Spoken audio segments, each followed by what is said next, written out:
Om Matkradunda Om Vakradunda Mahakaya Mahakaya Surya Koti Suryakoti Samaprabha Samaprabha Nirvignam Nirvignam Kuru Kuru Me Me Deva Deva Sarvakaryeshu Sarvakaryeshu Sarvada Sarvada Saraswati Saraswati Namastubhyam Namastubhyam Varade Varade Kamarupini Kamarupini Vidyarambham Vidyarambham Karishyami Karishyami Siddhir Bhavatu Siddhirbhavatu Me Me Sada Sada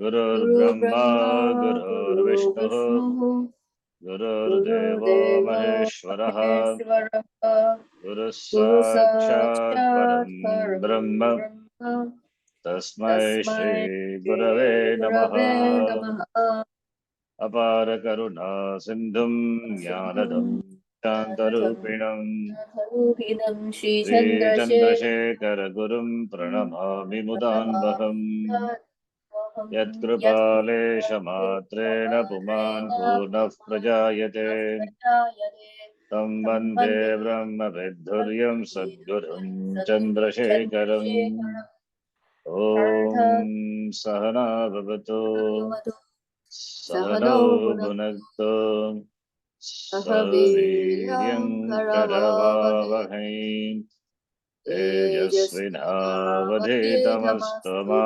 vidvishavahai Om Om Shanti Shanti Shanti Shanti Shanti Shanti Om Shri Paramatmane Namaha Om Shri Paramatmane Namaha Atah Shashtodhyayah Atha Shashtodhyayaha Shri Bhagavanuvacha Bhagavanuvacha Sloka number 21 Sukhamatyantikam yattad buddhigragyamatīndriyam Sukhamadhyantikam yattat buddhigrahyamathindriyam Veti yatra na caivayam stitaschalati tattvataha Veti yatra na chaivayam sthitaschalati tattvataha. These are the different definitions of samadhi. Absorption of the mind in the Jaya Vastu. And we are reading here the difference between Sushupti Avastha and Nirvikalpa Samadhi. Nirvikalpa Samadhi, there is awareness. It is opposite of deep sleep. In deep sleep also, Nirvikalpa meaning there is no difference. The knower, known, and the knowledge. Nirvikalpa Samadhi is opposite of deep sleep. In deep sleep, there is Nirvikalpa, all right, but meaning that is the knower, known division is not there. But in Nirvikalpa Samadhi, the mind is awake, whereas in sleep, the mind is not awake. Although the differences, the Tripati Veda, knower, known knowledge is not there in deep sleep. Mind also not there. Mind is in dormant state, mind is sleeping. Whereas Nirvikalpa Samadhi, Avastha, mind is awake. So in that sense, Nirvikalpa Samadhi is in Jagrata Avastha only. It is different from Sushupti Avastha. But in both cases, there is Ajnanam. That is important. Ajnanam is there. The difference being that the mind is asleep, there is no vritti, there are no thoughts. Whereas in Nirvikalpa Samadhi, the mind is awake, meaning there is vritti. So, Sushupti Avastha, there is no vritti, there is no mind, therefore there is no vritti. Nirvikalpa Samadhi, mind is awake, therefore there is vritti. But in both the Avastha, the person is an Ajnani only. Without pramanam, the person gets into, without shastra, adhyayanam, shavanam, the person gets into nirvikalpa samadhi. As an ajnani enters into nirvikalpa samadhi, he will continue to be ajnani. As a person enters into sushupti avastha, as an ajnani, will emerge as ajnani only. He will not become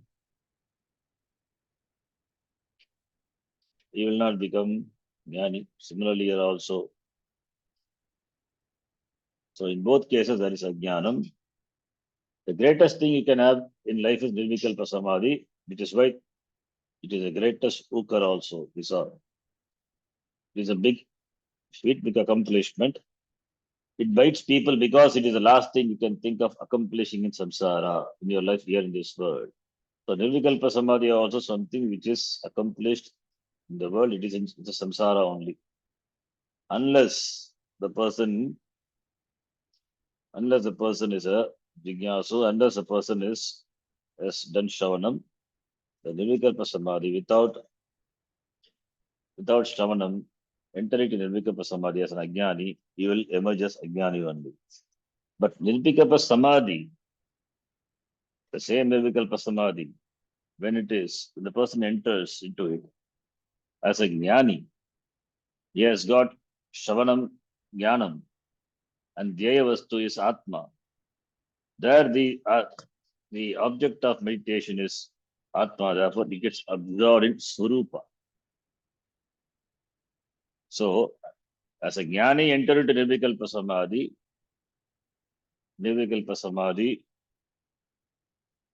wherein the person is absorbed in himself. But as an Ajnani, without Shastra Shravanam, an Ajnani enter into the Nirvikalpa Samadhi, there, like in the sleep, you will have a state of happiness. Again, that is subject to end, that is samsara only. Nirvikalpa Samadhi, as an experience, it has an end. It is something you can come out of. Therefore, for moksha, Nirvikalpa Samadhi is not a must. For moksha, Jnanam is the must. As a Jnani can enter into Nirvikalpa Samadhi or not, Jnani, the Jnanam becomes free from samsara. Not necessarily that the Jnani must enter into Nirvikalpa Samadhi for moksha. He can get Nirvikalpa Samadhi absorbed in himself. That is possible. And Ajnani entering into Nirvikalpa Samadhi will not get moksha also. Because Ajnani, you will emerge out from Nirvikalpa Samadhi as Ajnani only. Nirvikalpa Samadhi is the avastha where the Triputi Vedas are not there. Therefore, the mind is awake, but Jnanam is not there. There is no knowledge of Atma with regard to the Swarup of Atma. Therefore, continues to be Jnani. Therefore, no Nishtha takes place when there is no knowledge of Atma.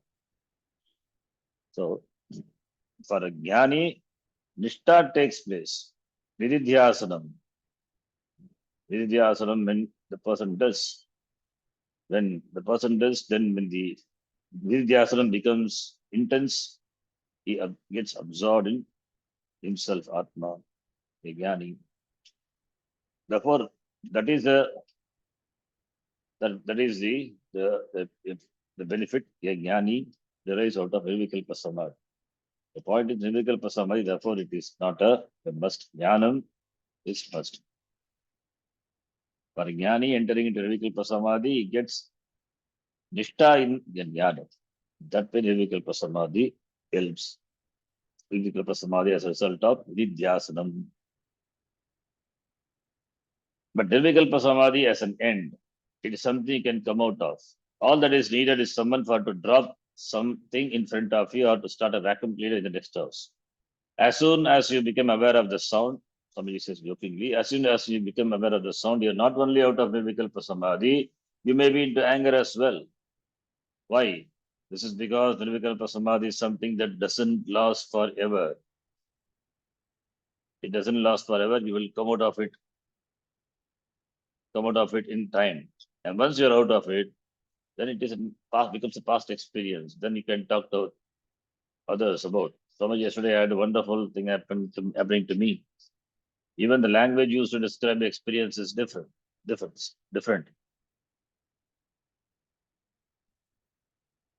But soon as the thoughts come or someone begins hammering or a child begins to cry, or a bug creeps up your leg, real or imagining, it's gone. You have come out of Nirvikalpa Samadhi. So in that sense, Nirvikalpa Samadhi is of no use. There are those who will tell if Nirvikalpa Samadhi as an experience is of no use for no use. As an Ajnani entered Nirvikalpa Samadhi, he may have some experience, yes, special experience, but because it is an experience, therefore it goes away in time. So it is a state which one enters and enjoys and returns back. Well, like Surgaloka. That's also another Anubhava. Going into it, coming back. Similarly, Tirvikalpa Avastha also. There are those who will tell you that once you experience Vikalpa Samadhi and you come out of that experience, the world will be different. They also say that you experience the Atma and Vikalpa Samadhi. This is not possible. How can this be? All that happened was that knower known knowledge difference coalesced. That the differences drops. The differences drop. All the differences disappear. A desirable experience, no doubt. Because of differences only there is transaction, therefore there is samsara, and there are no differences, therefore a stage in avastha, in a state of no differences, therefore no differences, therefore it is the experience, ananda anubhava, a desirable experience, therefore that experience becomes a desirable one, no doubt.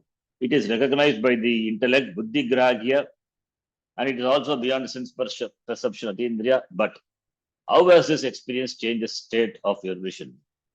As an ajnani, you entered into the samadhi and you come out as an ajnani. What happened to you then? In fact, after coming out from samadhi, you become very sad. Before you knew Atma, you were only sad. You lost some money, some power, some air or relationship. But now having known the Atma, you have a new item which can be lost and be a cause for sadness yourself. Previously, you lost certain things, but it in yourself. But now, having experienced a much greater loss, the loss of yourself. The practitioners of samadhi, therefore, have a certain sadness. Sadness if samadhi doesn't come. Sadness even when it comes, because it doesn't last. And even if it lasts for some time, there is sadness because it ends. Therefore, it is an anubhava. It comes, it arises, and then it ends. It's an anubhava coming and going. All that can be said is that I was eternal for half an hour in Nirvikalpa Samadhi. For that period of time, the division, the Triputi Bheda, the division between the knower, known, and knowledge that is usually there, the transactionary world, that is went away. Time itself not the went away. For half an hour, you are free from time. Ananda, Anubhava is experience Ananda for half an hour, which means you are timeless, eternal. But again, you come back to time. And after half an hour, what happens? You become what? You become non-eternal. Even if you are samadhi for 2 days, you become non-eternal. You have to come back.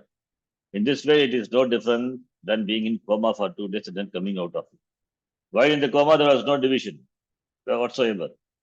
And the person also did not know what was happening. Therefore, the length of time that one is in Nirvikalpa Samadhi has no meaning. Then why Nirvikalpa Samadhi is so much talked about? Because it's a mastery over the mind. Therefore, in that sense, it is a greater feat accomplishment. As a discipline, it is great. Discipline implies certain mastery over the mind. As a discipline, however, Nirvikalpa Samadhi is great, but it is not the end by itself. That is to be noted. There is wrong conception. Nirvikalpa Samadhi is the highest state. It is not so. Jnanam. Jnanam is the highest. There is nothing compared to Jnanam. Nirvikalpa Samadhi as a discipline is great because when you gather such an experience, it means you have mastery over your mind. To be able to make the mind, at least for the time being, free from mind is awake. At the same time, but no known differences are not there. That is a mastery. Otherwise, you have indicated certain mastery. Otherwise, you would not have been able to experience a Nirvikalpa Samadhi. Therefore, Nirvikalpa Samadhi implies there is mastery over mind. Because a certain mastery is involved, Nirvikalpa Samadhi is considered to be the height of experience that one can gain. It is like a prize, the end for those who want to gain experience. To say that it indicates a certain sattvic vritti on one's part is fine. But to say, after you come out of Nirvikalpa Samadhi, you will see the world entirely different is not correct, important. That's why we say, an Ajnani entered into Nirvikalpa Samadhi will come out as Ajnani only. You will see the same world. Its vision will not change. You will not have Advaita Darshanam.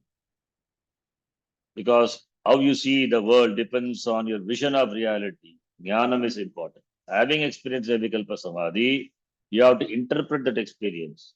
And to interpret that experience, you must have a pramana, a means of knowledge. Again, we have to come back to pramana because You don't interpret an experience in any other way than by what you know. All interpretations depend entirely upon your knowledge, which is dependent upon the pramana available to you. And all the pramanas that one has, perception, inference, etc., prataksha, the pramanam, operate by maintaining a duality. Duality means karta is the duality of karta, the doer, the karma, the object of doing, the kriya, and all the other karakas, karana, sampradana, etc. All these are collectively called karakas. So retaining the duality, one's pramanas, the various means of knowledge operate. So therefore, perception, pratyaksha, inference, anumana, they do not swallow the karaka. Only the agama, the shastram, the teaching alone swallows the karaka. That's the karaka upamardhanam. It says that Shastram says you are not you are not the knower, the pramata. You are the very essence of the knower, the knowledge, and the object of knowledge. All three of them being one and the same. In this way, Agama, that is Agama meaning Shastram, resolves a division, which is exactly what this shloka is saying. Knowing Atma, Sthitaschalati na tattvataha. Knowing Atma, not moving from the truth of Atma. Knowing Atma as I am, therefore there is no sharanam, no knower, no knowledge division for the person. Nor is there any question about when are you going to get out of yourself, because both the thought and the object of thought are you, the Atma. So for the person who has a vision of Atma, entering into Nirvikalpa Samadhi is absorbed in Atma. For them, Jagrata Avastha, Nirvikalpa Samadhi Avastha. Both are same. It doesn't make any difference. Whereas for Ajnani, maybe the Nirvikalpa Samadhi is the greatest experience. As for a sadhaka, Nirvikalpa Samadhi as a discipline is important. It implies certain mastery over the mind. In that sense, Nirvikalpa Samadhi, because there is the mind involved, and the Tripati Vedas are resolved temporarily. So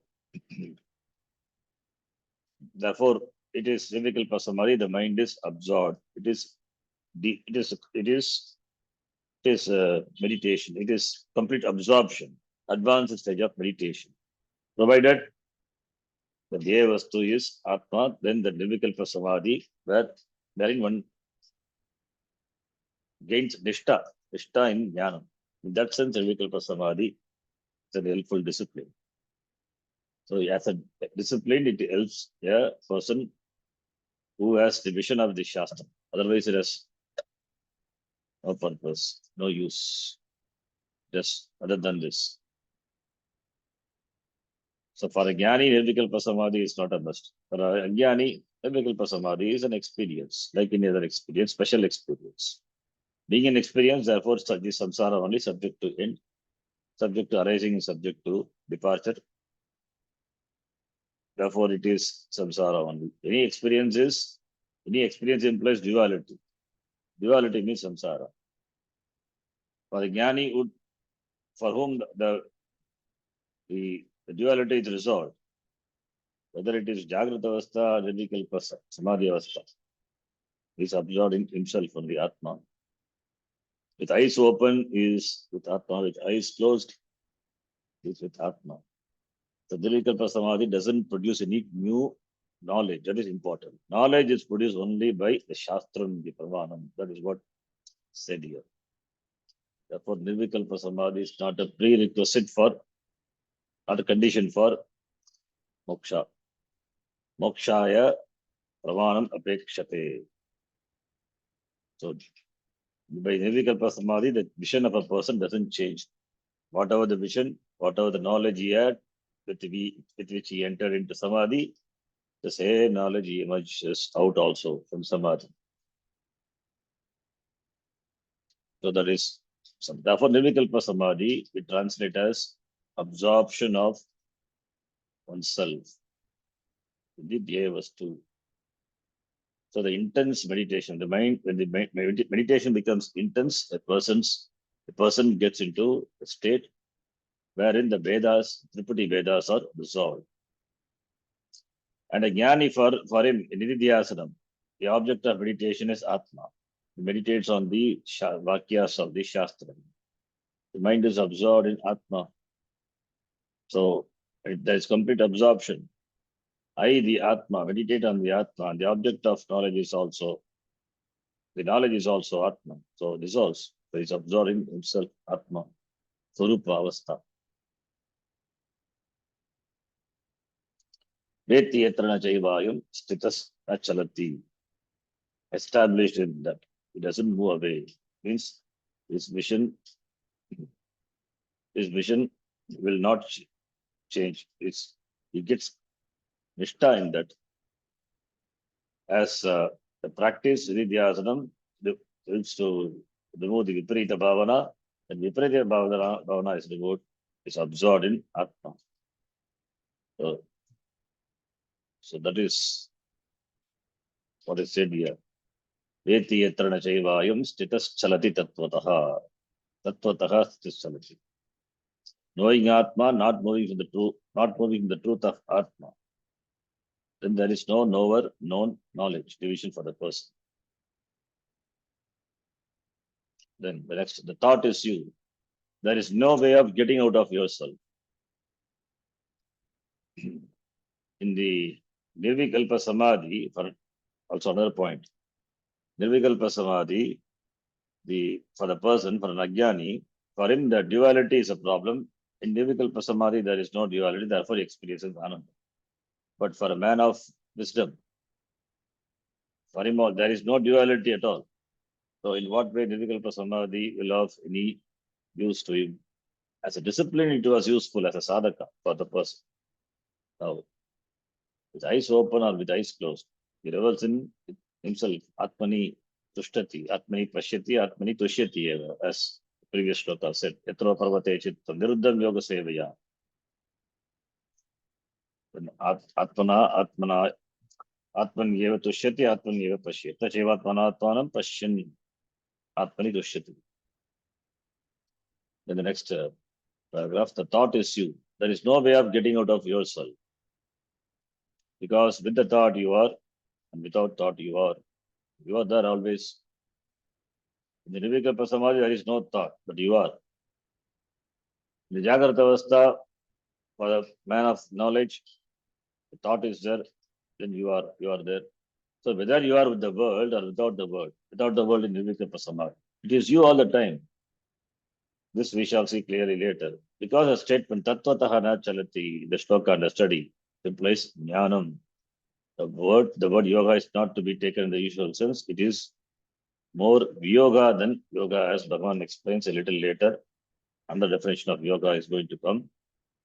Previously, there was, due to ignorance, there was association, sanyoga with dukkha, sorrow, taking it to oneself, which was a problem. Now, yoga means joining association. Yoga means dissociation from association.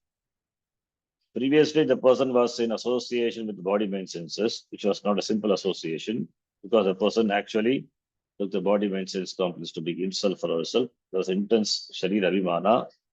Now the person dissociated himself or herself from sorrow by knowledge, which doesn't imply Ashtanga Yoga, which implies knowledge.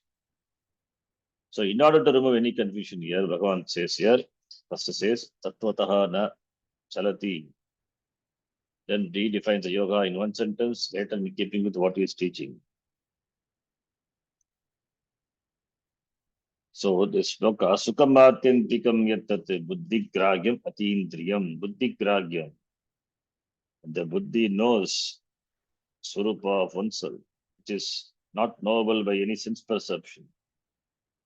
Then the person revels in himself. He doesn't move away from the truth of oneself. So for him, what Nirvikalpa Samadhi is. In the beginning, as a sadhaka, Nirvikalpa Samadhi, as a tool, as a sadhana, helped him. But once he gains a vision, then once he knows that Aham Atma, which is Atindriya Vishaya, then Sukham Atyantikam. That Sukham Atyantikam is that Swarupa Sukham he gains.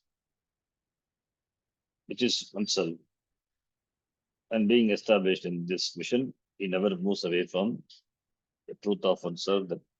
So that is the shloka. Therefore, it is a definition of samadhi. 20th shloka also definition of samadhi, and 22 also. In different words, samadhi is explained. So therefore, what we say is nirvikalpa samadhi is not the highest state. Nirvikalpa samadhi doesn't mean the highest. It doesn't imply that the person entered samadhi is free from samsara, is muktaha. We cannot say, because samsara goes away only by jnanam. Therefore, shastram. It's very clear. Pramana, without pramana vichara, there is no jnanam, and therefore there is no freedom from samsara. That is so. Nirvikalpa samadhi is. It is also. It is great. Of course, it is the greatest accomplishment as a sadhaka. For him, the greatest accomplishment. For Ajnani, it is a state of experience, an anubhava only. Okay. Then the next shloka. In order to remove any confusion here, Bhagavan first says, Tattvataha na chalati. Tattvataha is Atma Tattvam. Doesn't sway from the Atma Tattvam. Never move away from the truth of oneself. Then the next shloka, shloka number 22. And 23 also is given. 23 is definition of yoga. In Gita, we find definition of yoga in many places. Yoga samatvam yoga uchyate. Yoga karmasu kaushalam. And here also the definition is there. Tukka sanyoga viyogam is yoga iti. So let us read 23, 22 and 23. Yam labdva chaparam labham manyate nadhikam tataha. यं लब्ध्वा च परं लाभं मन्यते नाधिकं ततः Yasmin sthito na dukkhena gurunapi vichalyate. यस्मिन् स्थितो न दुःखेन गुरुणापि विचाल्यते. Here guru means not the teacher. Guru here means guruna. Even by the heaviest, greatest dukkena sorrow. You will see the meaning. Tam vidya dukkha sanyoga viyogam yoga sangitam. तं विद्या दुःखसंयोग वियोगं योगसंज्ञितम्. Sanishchayena yoktavyo yogo nirvinna chetasa. स निश्चयेन योद्धव्यो योगो निर्विण्ण चेतसा. Yam labdva. Yam labdva is Atma Jnanam labdva prapya. Aparam labham na manyate adhikam. There is no other better gain than this Atma labha. Atma labha is gaining of Atma is it is already labh, it's Siddha Vishaya. So knowing Atma. Knowing Atma, that is what is greater than knowing this, gaining this, which is already gained. There's nothing. Yasmin stitaha, that is the samadhi, absorption, absorbed nishtha in this. Dukkena, Guruna Dukkena Navicharit. He will not be shaken by even by the heaviest, greatest sorrow. Established in oneself. For the one who has the vision of Atma, a clear vision of Atma, clarity, what he has got with regard to himself. He knows the Sharinamana Sangata or not the truth of oneself. They are anatma. Therefore, Atma is as such, it is not subject to birth, not subject to maranam, not subject to any change. So Aham Atma iti, in that vision, one who is established, how can he be disturbed by sorrow? Even by the heaviest sorrow, he is not disturbed. Na vichalyate, not he will not get affected. remains unaffected, having gained the vision of oneself and established in this knowledge. Then the second shloka is Tam Vidya Dukkha Sanyoga Viyogam Yoga Sangitam. What is yoga? The yoga is defined here. Yoga is Viyoga is a yoga. Disassociation is the yoga. Disassociation from yoga, sanyoga, association with dukkha. That is called yoga. So, anatma is dukkha. Dukkha is due to anatma sanyoga. So, having recognized atma by viveka and vichara, anatma is the notion of Shaivana Sangata, anatma darshanam, anatma drishti is dropped, goes away. So that is the cause for dukkha. So dukkha sanyoga viyoga, there is separation, there is disassociation from association with sorrow. Sorrow due to ajnanam. So now ajnanam gone, therefore association from sorrow. That is what is called yoga. And that yoga stanischayena yuktavyaha should be followed with nischayena yuktavyaha. Yuktavyaha should be followed. Yuktavyaha should be practiced nischayena with clarity. Yogaha nirvinna chetasa. Anirvinna chetasa. Yogaha anirvinna chetasa. The mind which is not nirvinna, not discouraged, not shaken. With clarity of purpose, yogaha must be pursued. Yuktavyaha practiced. Anirvinna chetasa. With the mind which is not, which is the mind which is not shaken, not disturbed, not discouraged. And having gained, which one doesn't think there is any other better than gain that established in which one is not affected even by the greatest sorrow. That's the meaning of this shloka 22. Na adhikam tataha. Na adhikam yam labdva, having gained aparam labham na adhikam manyate. Yasmin sito adukkena gurunapi vichalyate. Then second shloka is, again, the 23rd shloka is, may one know that dissociation from association with sorrow. Dukkha sanyoga viyoga, that is called yoga. That yoga must be nischayena yuktavyaha anirvinna chetasa. With the mind committed to this must be practiced, must be pursued. Now, the person being discussed here doesn't slip away from the truth of oneself, himself or herself, Atma Tattva, because Atma is not someplace he went or she went to and can return from. When it is said you can go to the abode of Atma and rejoice there, means some location comes to the mind, like Vaikuntha, Kailasha, and then the question comes, for how long? If Atma is located in a place, it is a padam to be, and the place has to be reached. When travel is involved, and you go and stay there, then time also involved. How long the question comes? All kinds of such imaginations are possible if Atma is located, is assumed to be located in a place. You may think it is like going somewhere as a guest, staying as long as you are entertained, and then afterwards coming back. However, it is when it is clear that remaining with Atma is in terms of the knowledge, established in Atma, remain in Atma, rooted in Atma, Nishtha, all these words means it is one is with the Swarupa of Atma, it is in terms of knowledge. He has the clear knowledge of Atma, oneself, conveyed here by the expression Tattvataha na chalati. There is no question of ever being taken away from it because remaining doesn't even depend on memory. Once knowledge is gained, it's gained forever. It is not a memory. That is why even if a person, he enters into coma, he cannot come back to samsara.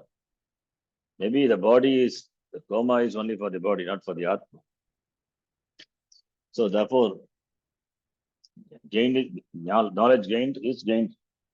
He cannot lose it. And therefore, it doesn't depend on any other thing, memory or any other thing. Therefore, there is no question of ever moving away, skipped away from this. Therefore, status chalati na tattvataha. Tattvataha na chalati. established in this, having gained this knowledge, doesn't move away from this. People sometimes ask, Swamiji, what's suppose I forget the Atma? You can forget the words I use to point out the Atma, but you cannot forget the meaning of those words once you have understood it. One may forget the words of the Shastra, but one cannot forget Atma because it is oneself. The meaning of the words is Atma. You can forget Satchit Ananda, the words, but if Sat is understood by you, Chit is understood by you, and Ananda is understood by you, how can you forget? Because it is myself. The words themselves are only the Lakshana of Atma, reveals the nature of Atma. Therefore, the words can be forgotten, but the meaning is you. It cannot be forgotten. You cannot forget yourself. How can you forget you? You cannot, because knowing yourself is not something that is memory based. All other knowledge are memory based. The knowledge aparavidya that has to be stored in the mind and should be retrieved whenever required. But this knowledge is not like that.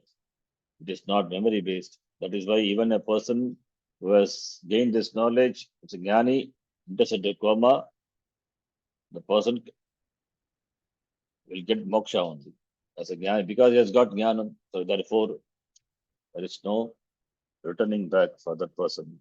There is no coming back to samsara because it is not memory based. Even if you lose your memory in an accident or whatever, it is the same. Yes. So all these are upadhi. Upadhi may come, upadhi may go, but jnanam cannot change. Jnanam cannot change. Therefore, gained is once gained is gained forever. Does loss of memory not affect one's knowledge? No. How can affect it? If knowledge also depends on memory, then it is aparavidya. Then it is also like any other knowledge, material knowledge. People often pose this question.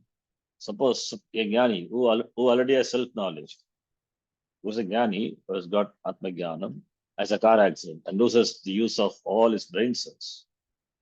He enters into coma. His head is so smashed. He remembers nothing, not even his own name. He said, his knowledge of Atma also gone? If his knowledge of Atma also gone, then the knowledge of Atma is memory based. If it is memory based, then it is not the knowledge of Atma. Therefore, no, his knowledge is not gone because there was no is knowledge. It's not that knowledge is owned by him because he is knowledge. There was only this self is Brahma. I am Atma Brahma. Recognizing this fact, he was already liberated, is Muktaha. There is only one moksha, and that takes place while living, Jivan Mukti. Even a jnani, suppose, may become a mad person, madness sometimes. But madness but it doesn't stop him from becoming free, gaining moksha. Maybe because of prarabdha, he would have become mad. But he is Muktaha eva. So it's a moksha, therefore moksha is a matter of understanding, not of memory. And once you gain this understanding, this knowledge, there is no moving away. Then the question may come, somebody suppose I do gain Atma, then what should I do? Previously you had many adventures and now you are thinking about having an Atma adventure. Naturally, then you want to know what your next adventure will be after Atma has been gained. After Atma is gained, there is nothing to be gained. That is what the shloka says. Nam manyate adikam, yamladva chaparam labham. You have been to the Caribbean, to Hawaii, you have scaled mountains, scaled slopes, and you have learned how to roller skate. All these adventures being over. Now let me do some Atma adventure. Let me see what it is all about. Because there are people who keep talking about it, wanting to cover everything. You come to Atma. This wanting to cover everything is a different attitude than that of a mumukshu, of course. Unlike the mumukshu, this person doesn't want anyone to know more about anything than he or she knows. Perhaps the person had learned the word Atma or Brahma at some dinner party, or and he or she wants to know what it's all about, so as not to appear ignorant in this particular area. Suppose in the process of finding out, this person gets caught in this particular pursuit and gets this Atma Jnanam, Atma now being covered. What would the person do next is a question. After having gained accomplished all the goals, Purushartha, now when it comes to Atma, that also he gains. Then what next? There is no next. Some people really think like this. What next? They say they have tried this and that, and they have tried Vedanta also. Therefore, this shloka is for such people. The word gain is used here with just this kind of person in view, the one who always wants to cover all areas. The word gaining, labdva, meaning knowing, yatva ityartaha. The jnana itself is the gain here because it is sukham. The gain is in terms of human hands, purushartha, what people go after. Gaining atma, the person doesn't think namanyate that there is anything other apara, anything other apara that is better than atma. Tataha adikaha, to gain. So having gained atma, there is nothing better to be gained because all the adventures are done for the sake of some certain self-fulfillment, self-satisfaction. But the person discovers self, atma, then what else is required to complete it? So there is complete satisfaction, that's complete fulfillment.